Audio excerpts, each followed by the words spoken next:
This is OwlUp, where learning happens in minutes, not hours. For a deeper journey, explore all our courses at owlup.co.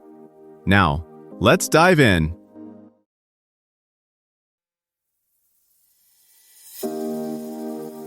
Welcome back to Chapter 2 of Your Brain on Money, where we're diving into why it feels so much worse to lose $100 than it does to find $100 on the street.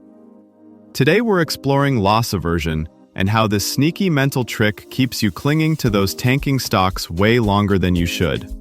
Let's get into it. You sell your winners fast and babysit your losers for months, maybe years, yet still call it being patient. Here's the twist. Research shows that urge to hold a red number stock isn't discipline at all. It's your brain quietly preferring the possibility of break-even over actual progress. So you stare at that red position in your account and think, it's only a loss if I sell. As if your brokerage statement were a kind of Schrodinger's portfolio where reality waits on your decision. Meanwhile, the market moves on, fresh opportunities appear, and your capital stays handcuffed to yesterday's story. Loss aversion doesn't just nudge you toward caution, it quietly rewrites the rules you use to judge success, turning "did this investment still make sense?" into "can I avoid feeling stupid?" That emotional reframing is costly. It makes you more likely to double down on bad ideas, chase break-even mirages, and ignore healthier choices sitting right next to them in your watch list. In this episode, we'll dissect how that happens and what to do about it. So instead of asking, why do I feel this way about losing stocks, let's zoom out and ask a different question. What system is this feeling operating inside? Markets don't care what you paid, they only care what your capital is doing now. Yet most portfolios end up organized like a messy closet, old mistakes pushed to the back, rarely worn but never tossed, because throwing them out would sting more than the space they waste. That's how dead money quietly accumulates, line by line on your statement, while newer, stronger ideas fight for room. The cost isn't just financial, it's cognitive bandwidth tied to yesterday's choices. Here's the strange part. Your brain doesn't even look at gains and losses on the same ruler. In prospect theory experiments, people consistently demand a much bigger upside to accept a possible loss of the same size. Barbarus's meta-analysis pins that extra pain weight at roughly 2.25 TEMS. On a trading screen, that tilt means a negative $1,000 drop grabs far more mental real estate than a $1,000 gain ever will. So your attention gets glued to the wound, not the whole body of your portfolio. That warped ruler shows up clearly in real accounts. Odine's 1998 study of 10,000 investors found they were far more likely to sell a stock that had gone up than one that had gone down, even when future performance didn't justify it. Losing positions stuck around about 50% longer, dragging returns lower by roughly 3.5 percentage points a year. In other words, the "I'll just wait" instinct behaves like a quiet performance fee you pay to your own nervous system.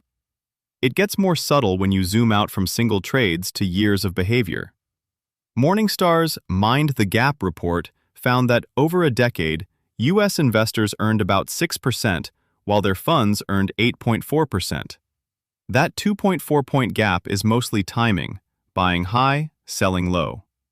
Part of that timing error is what happens when investors only sell after pain becomes unbearable, then hesitate to reinvest because they don't want to lose again. Loss aversion first keeps them in too long, then keeps them out too long. Taxes add another twist. On paper, realizing losses can be valuable. Systematic tax loss harvesting, selling losers, banking the deduction, and rotating into similar exposure has been estimated to add 0.5 to 1% to annual after-tax returns. Yet many affluent investors ignore this because locking in a loss feels worse than any abstract tax benefit feels good. The math is clear, the emotion wins. And this bias doesn't disappear with experience. Professional managers show the same disposition effect, faster to realize gains, slower to realize losses. Skill may reduce the magnitude, but the tendency persists because it's baked into how humans weigh outcomes. Recognizing that it survives CFA exams and risk committees is oddly liberating. It means the goal isn't to become fearless, just to design habits that stop your fear from running the portfolio. Think of a guitarist obsessed with one bad note during a performance. The crowd heard a solid solo. All they remember is the tiny mistake, so they keep replaying that bar at home instead of learning new songs. Investors often treat a red position the same way, not as one line in a larger set list, but as a personal flaw they must fix.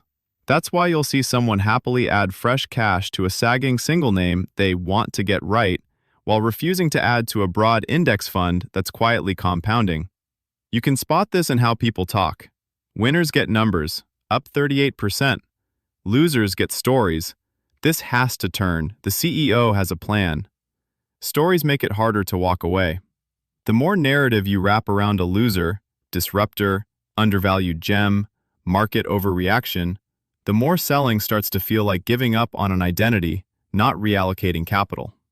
Professional algorithms don't do this. They tag a position as risk, return, and correlation, then adjust.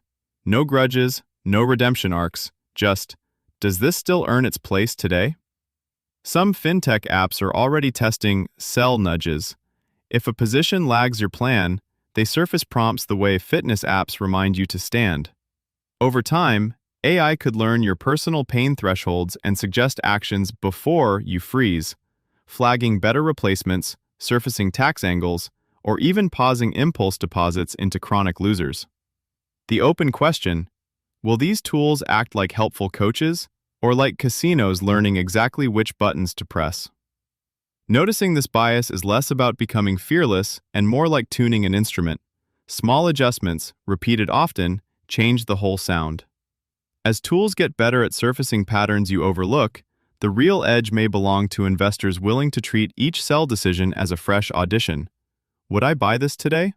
Instead of a verdict on their past self.